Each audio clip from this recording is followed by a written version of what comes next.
Halo, Assalamualaikum warahmatullahi wabarakatuh. Selamat malam semuanya. Salam sejahtera untuk kita semuanya. Salam sehat selalu. Pada malam hari ini kita kuliah online dengan tema mobilitas sosial dan kesenjangan sosial. Oke, yang pertama, tujuan dari pembelajaran tema pada malam hari ini. Yang pertama, memahami konsep mobilitas sosial. Kedua, mengidentifikasi jenis-jenis mobilitas sosial. Ketiga, memahami kesenjangan sosial dan faktornya. Yang keempat, menganalisis hubungan antara mobilitas sosial dan kesenjangan sosial dalam masyarakat. Nah, kita definisikan dulu apa sebetulnya mobilitas sosial itu. Menurut Sorokin, mobilitas sosial adalah perpindahan posisi individu atau kelompok dalam hierarki sosial di masyarakat. Di masyarakat itu kan hierarkis ya, artinya kan ada posisi yang berlapis atau bertingkat. Semakin masyarakat itu ramai atau di perkotaan, maka mobilitas sosialnya juga semakin tinggi. Beda dengan di pedesaan, mobilitas sosialnya nggak setinggi di perkotaan.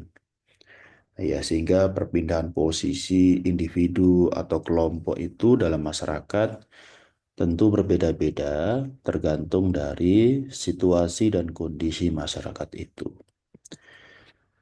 Nah, di sini ada jenis-jenis mobilitas sosial. Nah, yang pertama mobilitas vertikal, kedua mobilitas horizontal, dan ketiga mobilitas antar generasi. Yang pertama, mobilitas vertikal naik, ada peningkatan status sosial. Misalnya dalam pekerjaan, kalian ada promosi pekerjaan. Jadi sudah melewati tahapan-tahapan yang berjenjang, kemudian bergerak ya, ada mobilitas dari staf, kemudian naik menjadi tim leader misalnya. Jadi proses secara hierarkis di dunia organisasi atau perusahaan. Jadi perpindahan dari posisi semula ke posisi lain seperti itu. Nah, itu dikatakan mobilitas vertikal naik, ada peningkatan-peningkatan.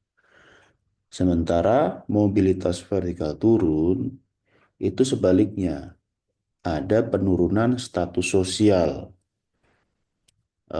Misalnya belakangan ini banyak pemberitaan kelas ekonomi menengah, kelas menengah ya, itu turun menjadi kelas bawah dengan berbagai hal-hal yang terkait dengan kesulitan ekonomi ya di kelas menengah. Kondisi ekonomi nasional, kebijakan pemerintah, dan lain sebagainya itu memberikan latar belakang ada penurunan status sosial. Nah, kalau di sini kan ada kebangkrutan, sehingga tadinya kaya, kemudian jadi miskin. Nah, belakangan ini kelas menengah ini turun menjadi kelas bawah. Ya, terkait dengan persoalan ekonomi di tingkat nasional, seperti itu. Nah, itu mobilitas vertikal. Nah, kemudian mobilitas horizontal. Perpindahan status sosial yang sejajar tanpa perubahan status sosial yang signifikan. Misalnya pindah pekerjaan dengan jabatan setara. Jadi masih apple to apple ya. Jadi tetap ada mobilitas, ada pergerakan, ada perpindahan, tetapi beda divisi saja dalam dunia pekerjaan gitu. Jadi sebetulnya tidak mengalami mobilitas vertikal naik atau mobilitas vertikal turun. Tetapi tetapi pergerakannya itu posisinya masih sama, masih setara. Nah, itu mobilitas horizontal. Yang ketiga, mobilitas antar generasi. Perubahan status sosial dari satu generasi ke generasi berikutnya. Ya, misalnya di sini dari anak petani menjadi dokter. Nah, ini kan banyak terjadi. Mungkin karena faktor pendidikan. Dia rajin sekolah yang tadinya anaknya petani, yang bapak ibunya barangkali sekolahnya tidak sampai ke level yang lebih tinggi, tetapi anaknya karena rajin, kemudian disupport juga sama orang tuanya, akhirnya bisa lulus di jurusan kedokteran, sehingga kemudian menjadi seorang dokter. Nah, ini kan mobilitas antar generasi ya. Ada perubahan status sosial dari satu generasi ke generasi berikutnya, seperti itu. Nah, apa sebetulnya faktor-faktor mobilitas sosial itu? Yang pertama, pendidikan. Jadi pendidikan ini menjadi faktor pertama orang itu mengalami mobilitas sosial. Kita banyak sekali mendengar dengan pendidikan orang itu berubah menjadi baik, ya. Entah dari ekonomi yang tadinya sulit menjadi ekonomi yang lebih baik, gitu. Entah dari desa kemudian pindah ke kota, mungkin karena kuliah dan sebagainya. Ya, jadi pendidikan ini menjadi salah satu faktor mobilitas sosial yang banyak kita jumpai. Ya, dengan pendidikan itu kan bisa mengubah diri kita kan. Ya, bisa memberikan insentif wawasan, pengetahuan, pengalaman sehingga kita menjalani mobilitas sosial yang tadinya di bawah kemudian ke atas. Seperti itu. Nah, itu yang pertama. Kemudian pekerjaan.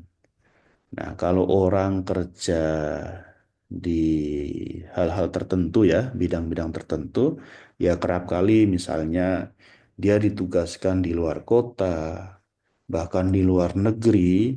Nah, itu karena pekerjaan itu dia menjalani mobilitas sosial yang cukup sering misalnya. Misalnya ada tetangga saya hampir tiap minggu itu kan dia ke Kalimantan, dia ke Medan, dia ke Papua dan sebagainya dan sebagainya. Sering sekali. Kenapa? Karena urusan pekerjaan. Nah, pekerjaan itu yang kemudian membuat dia itu menjalankan mobilitas sosial dari posisi misalnya di Jabodetabek, kemudian dia berpindah karena pekerjaan atau memang dia kemudian dipindahkan atau dimutasi dari Jakarta ke Medan misalnya. Nah, itu karena pekerjaan. Kemudian kekayaan ekonomi. Nah, kekayaan ekonomi yang tadinya sebetulnya miskin kemudian menjadi kaya. Berarti kan mobilitas mengalami kenaikan ya, vertikal ya. Dari yang tadinya tidak punya kemudian menjadi punya. Nah, ini kekayaan ekonomi. Selanjutnya perubahan sosial. Nah, perubahan sosial itu termasuk lingkungan ya, teknologi, ada revolusi kalau di Indonesia tahun 97 98 itu reformasi. Itu kan perubahan sosial. Demokrasi misalnya kan bergeser juga dari sentralisasi kemudian pindah ke desentralisasi. Teknologi yang tadinya masih konvensional kemudian sekarang digital. Ini mengalami perubahan sosial dan teknologi itu kan punya dampak terhadap perilaku manusia.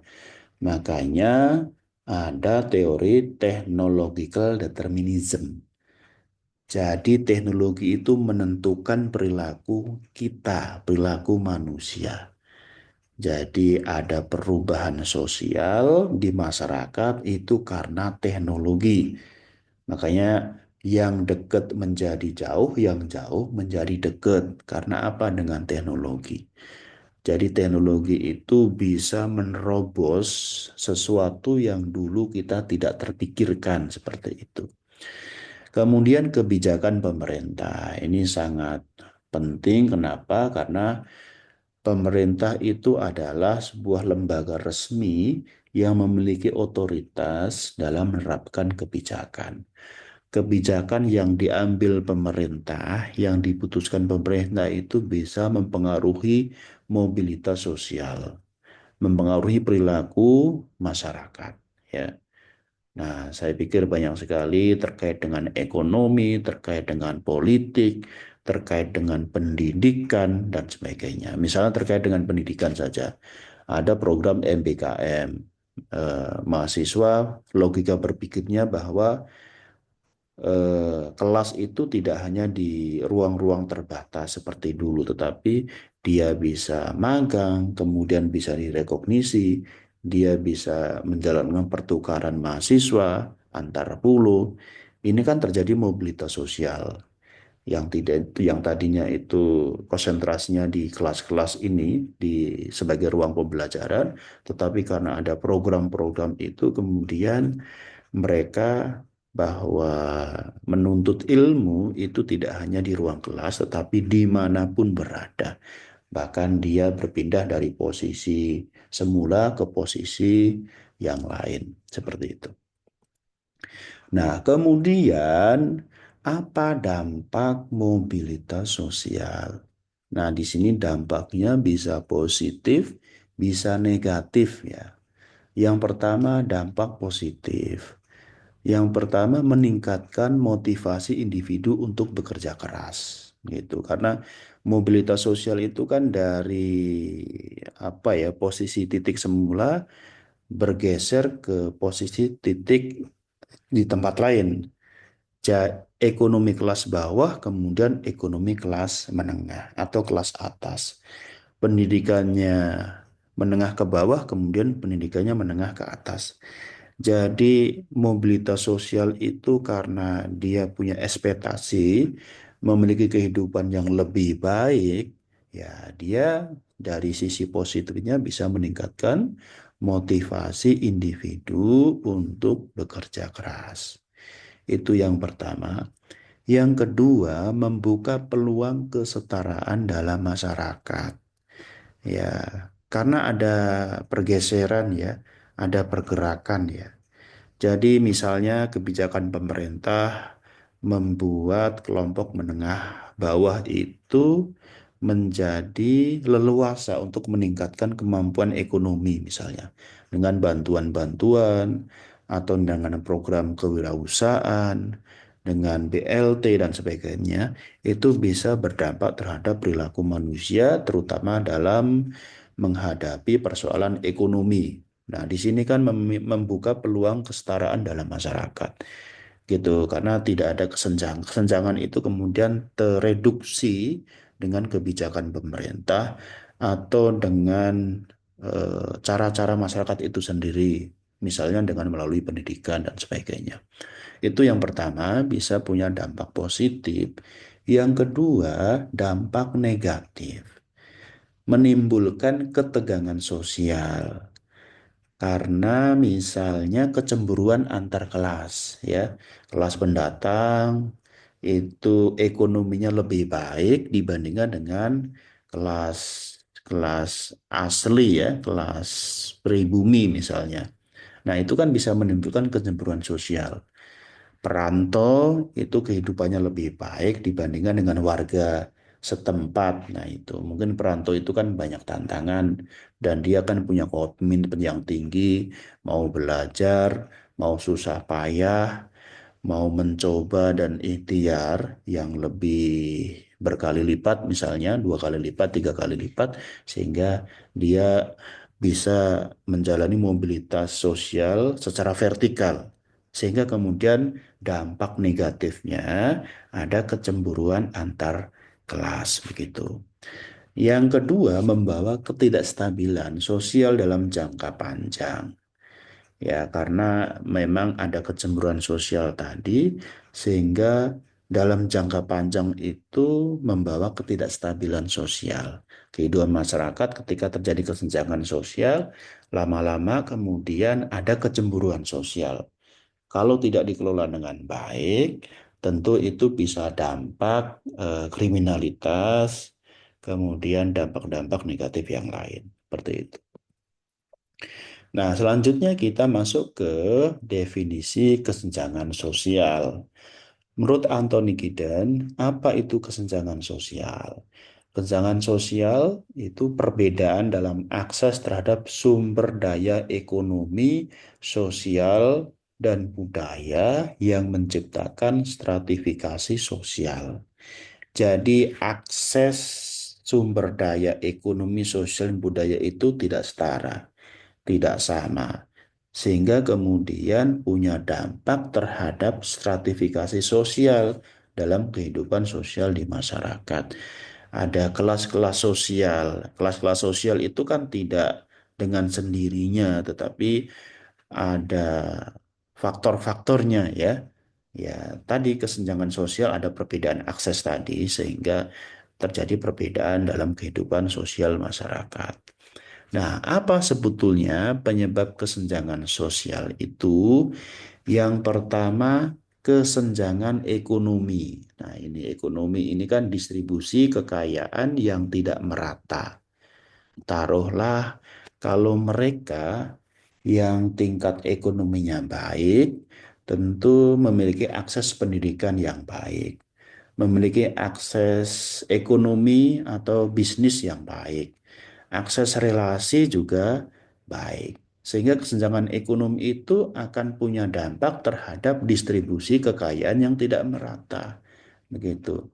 Karena pendidikannya baik, akses ekonominya baik, maka dia memiliki kehidupan yang lebih baik dibandingkan dengan orang yang tidak punya tingkat ekonomi yang baik. Karena misalnya kalau orang kondisinya miskin, mau kuliah nggak punya akses pendanaan untuk kuliah, mau bisnis nggak punya uang misalnya, mau menjalin relasi sosial juga dia membutuhkan materi dan sebagainya. Karena kan pendidikan, ekonomi itu juga punya dampak terhadap relasi sosial. Apa bedanya orang besar dengan orang kecil? Misal orang besar itu kan punya akses yang luas, sementara orang kecil itu kan aksesnya sangat terbatas, bahkan hanya satu kampung saja. Kadang-kadang satu kampung aja tidak semuanya mengenal. Tetapi orang besar itu dari mobilitas satu ke tempat yang lain itu ya kenal semua. Misalnya siapa yang tidak kenal dengan Yusuf Sandiaga Uno, orang-orang besar yang punya akses segalanya, akses pendidikan, ekonomi, sosial, budaya, dan sebagainya.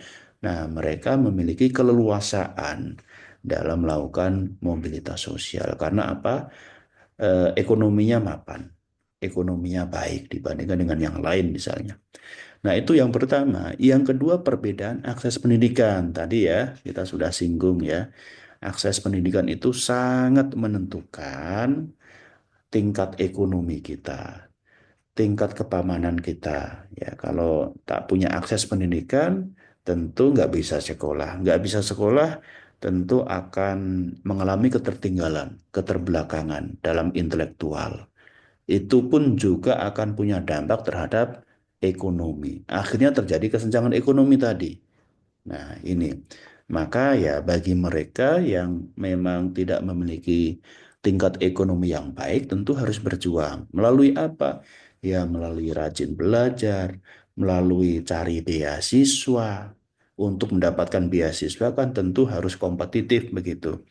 Ya, program belajarnya tidak bisa sama dengan orang-orang yang punya ekonomi yang mapan, harus berkali-kali lipat, baru kemudian dia bisa kompetitif dengan orang-orang yang ekonomi mapan. Tuh. Yang ketiga, kebijakan pemerintah yang tidak merata, karena pemerintah itu bisa mencakup banyak kalangan ya, tetapi karena memang kebijakan itu kan tidak selalu bisa menguntungkan semua kalangan begitu, semua orang ya. Memang ada kelompok-kelompok tertentu yang memang tidak tersentuh. Nah, ini bisa terjadi kesenjangan sosial. Misalnya kebijakan infrastruktur ya, pembangunan. Selama ini kan tersentralisasi di Jawa, di Jakarta lah khususnya. Sementara di pulau-pulau lain itu pembangunan dari era Bung Karno, era Orde Baru itu tidak tersentuh. Ya, kalaupun tersentuh juga tidak sebanding dengan pembangunan di Jawa atau Jakarta. Nah, kemudian pemerintahan Jokowi misalnya infrastruktur itu sudah masuk ke luar Pulau Jawa. Ya, bahkan bisa menghubungkan, kita lihat jalan tol saja kan sudah menghubungkan dari provinsi ke provinsi berikutnya untuk mempermudah akses. Dan itu bisa punya dampak terhadap ekonomi, terhadap pendidikan, dan lain sebagainya. Kemudian diskriminasi sosial. Nah, ini juga penyebab kesenjangan sosial karena diperlakukan tidak adil, misalnya tidak adil secara ekonomi, tidak adil secara politik, tidak adil secara sosial. Nah, ini bisa mengalami kesenjangan sosial. Posisi satu dengan posisi yang lain itu berbeda. Kemudian struktur sosial yang tertutup ya, yang tertutup dia tidak terbuka, dia eksklusif ya. Dengan budaya dia eksklusif, dengan teknologi dia eksklusif. Artinya ketika ada teknologi baru, ya kita harus menyesuaikannya. Dalam dunia penjualan misalnya, kita kan nggak bisa menggunakan cara-cara lama. Nah, kita juga harus menyesuaikan dengan cara-cara baru yang sifatnya teknologis. Teknologi bisa membantu dalam proses penjualan, marketing digital misalnya. Kalau kita tertutup, ya tentu saja itu membuat struktur sosial kita juga tertutup, ekonomi kita juga tertutup, pendidikan kita juga tertutup, dan sebagainya. Ya, masyarakat-masyarakat Mogul begitu memang tidak banyak, tetapi ada saja. Tetapi bisa kita lihat bahwa masyarakat dengan model struktur sosial yang tertutup itu bisa dipastikan dia tidak maju. Nah, kemudian, nah, bentuk-bentuk kesenjangan sosial di sini ada kesenjangan ekonomi, perbedaan pendapatan, kekayaan, kepemilikan, dan sebagainya. Antara si kaya dengan si miskin. Ada kesenjangan ya, perbedaan yang tajam misalnya. Nah, ini yang perlu diwujudkan oleh Indonesia sebagai sebuah cita-cita ya, keadilan sosial bagi seluruh rakyat Indonesia. Jadi kekayaan atau kesejahteraan lah, kalaupun tidak kaya ya. Kesejahteraan itu semestinya merata, tidak hanya untuk kelompok-kelompok tertentu, harusnya merata begitu. Yang kedua, kesenjangan pendidikan. Akses ke pendidikan berkualitas. Bagi mereka yang kelompok menengah ke atas, ya tentu bisa mengakses pendidikan yang berkualitas. Ya, karena di negara kita ini kan pendidikan berkualitas itu juga diiringi dengan mahalnya biaya bulanan ya. Ya, misalnya anak SD saja kan macam-macam ya sekolah. Kalau SD negeri itu kan mungkin gratis ya. Kalaupun bayar juga tidak banyak gitu. Tetapi kan kualitasnya berbeda.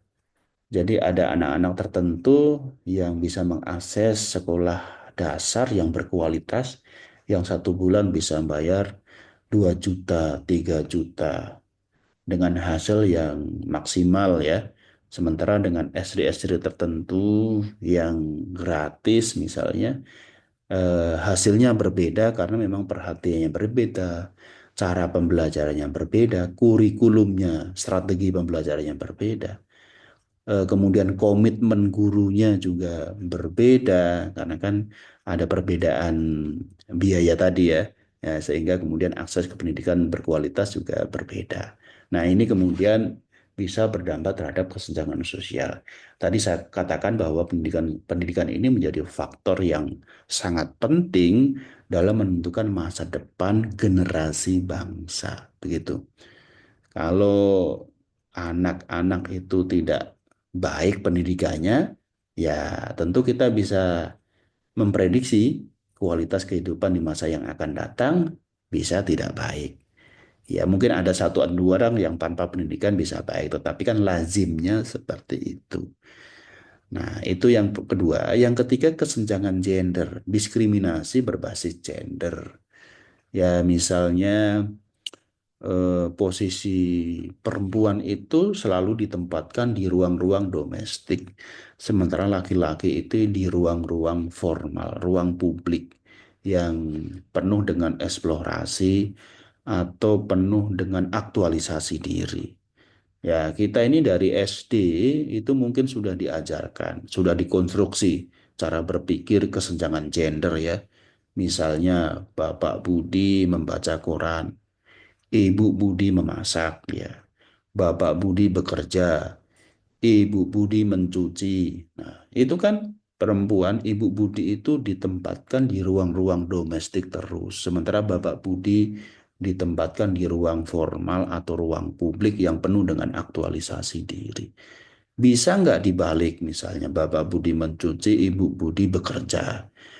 Bapak Budi merapikan kamar, Ibu Budi main catur, ya kan bisa kan. Tapi sebetulnya bahwa akses pendidikan, akses pekerjaan, akses aktualisasi diri, misalnya dalam politik ya, itu posisinya setara, tidak diskriminatif ya, tidak diskriminatif. Ya meskipun pada kenyataannya misalnya akses politik anggota-anggota DPR itu ya perempuan itu tidak sampai menyentuh 30%. Mayoritas masih didominasi oleh kaum laki-laki. Tetapi sebetulnya undang-undang itu sudah memberikan ruang kepada partai politik, ya mereka ketika mengusung calon legislatif, ya minimal 30% itu adalah kaum perempuan. Ya syukur-syukur bisa 50% ya. Nah inilah kesenjangan persepsi politik, bahwa politik itu dianggap kotor dan sebagainya oleh perempuan barangkali. Nah ini yang perlu kemudian dipecahkan ya, sehingga ruang-ruang politik itu bisa setara antara laki-laki dan perempuan. Selanjutnya, kesenjangan kesehatan, akses terhadap layanan kesehatan. Misalnya, yang punya BPJS dengan dia bayar sendiri, ini kan pelayanannya berbeda. Nah, ini kan terjadi kesenjangan juga. Yang mereka tidak memiliki ekonomi yang baik, artinya nggak punya BPS juga, kemudian akan apa ya, ke rumah sakit ingin memeriksakan diri tetapi nggak punya uang, ya tentu saja ini menjadi persoalan. Bagi mereka yang punya uang, kemudian dia bisa akses rumah sakit yang punya rekam jejak baik, ya sehingga dia mendapatkan pelayanan yang maksimal. Ini kesenjangan kesehatan pun di Indonesia masih terjadi. Tapi memang pemerintah sudah memberikan kebijakan yang cukup baik, saya pikir seperti BPJS yang bisa diakses oleh siapapun. Karena bagi mereka kelas menengah ke bawah, kalau dia punya penyakit yang cukup serius, dia bisa menggunakan BPJS.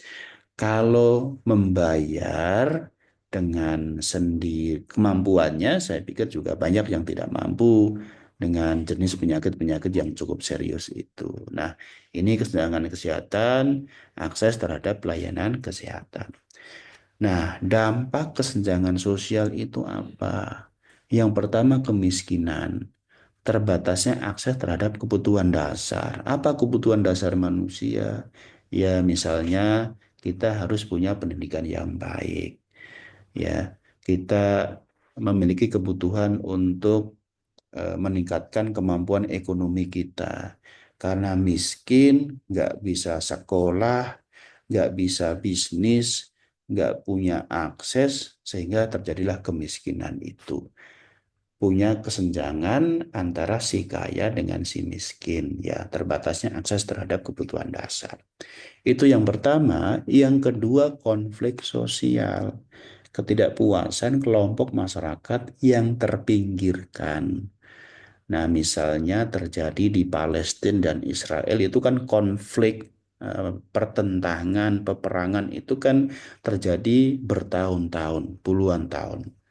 Nah, itu kemudian kan pasti akan punya dampak terpinggirkan atau termarginalkan masyarakatnya. Jadi masyarakat masyarakat di sana itu merasa takut, merasa ada teror, tidak safety, tidak aman dan sebagainya karena konflik sosial. Konflik sosial yang berkepanjangan kemudian punya dampak terhadap kelas ekonomi, sehingga negara juga tidak fokus dalam mengembangkan masyarakat ya secara ekonomi dan pendidikan seperti itu. Yang ketiga, penurunan mobilitas sosial, ketidakmampuan untuk memperbaiki status sosial karena konflik sosial yang berkepanjangan. Yang harusnya mobilitas sosial secara vertikal tadi dari bawah naik ke atas tidak bisa dilaksanakan dengan maksimal, dengan baik. Kenapa ya? Karena ada konflik sosial, ada kesenjangan sosial gitu. Yang keempat, pengaruh pada stabilitas politik, protes sosial, dan ketidakpuasan terhadap pemerintah atas kebijakan-kebijakan pemerintah. Nah, ini karena terjadi kesenjangan sosial tadi, kebijakan pemerintah yang tidak bisa diterima oleh kalangan-kalangan tertentu, menguntungkan kalangan tertentu, merugikan kalangan tertentu juga. Nah, ini kemudian terjadi protes sosial dan ketidakpuasan terhadap pemerintah. Nah, hubungan mobilitas sosial dan kesenjangan sosial. Nah, kesenjangan sosial itu kan seringkali terjadi atau seringkali membatasi mobilitas sosial.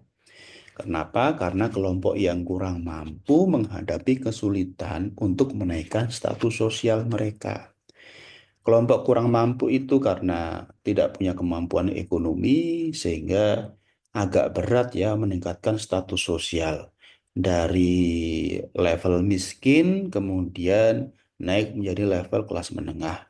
Kelas bawah ke kelas menengah itu agak berat.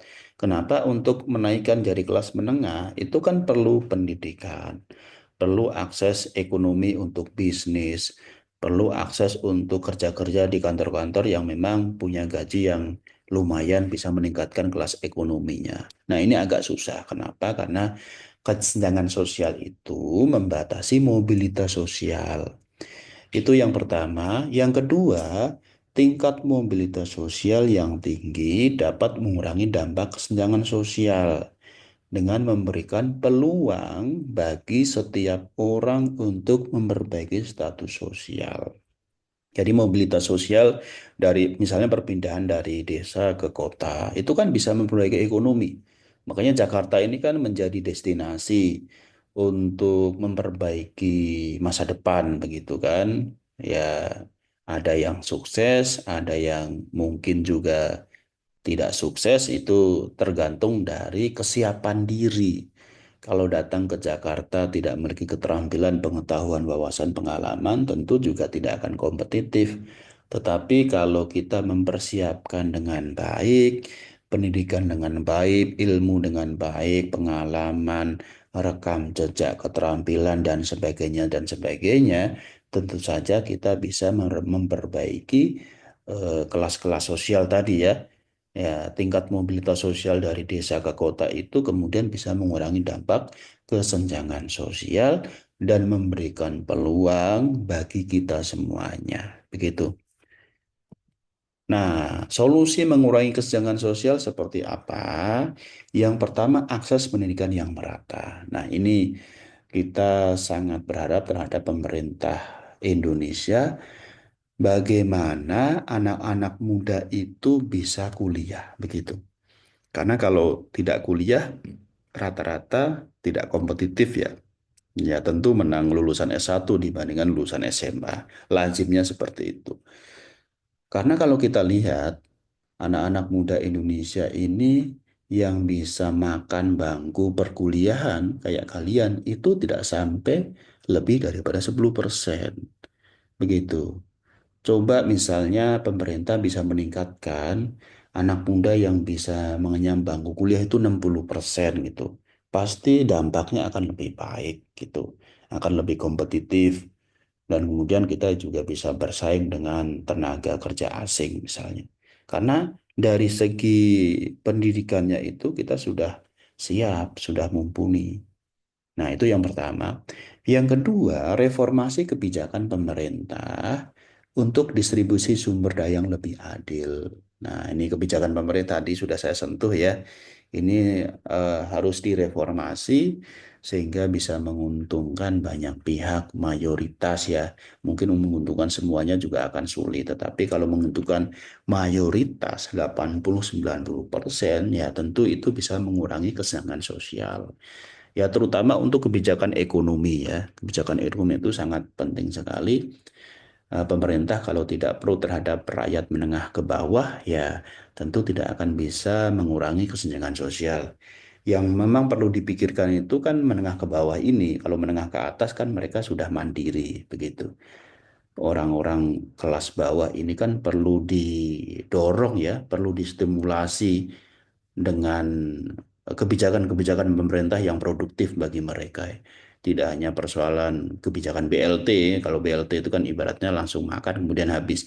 Tapi bagaimana memberikan akses pendidikan terhadap masyarakat. Sehingga dengan modal pendidikan itu mereka bisa meningkatkan kesejahteraan sosial dan punya dampak terhadap kesenjangan sosial. Yang ketiga, peningkatan lapangan pekerjaan. Nah, ini pemerintah juga kebijakannya atau memang pola atau mindset berpikir masyarakat juga diubah.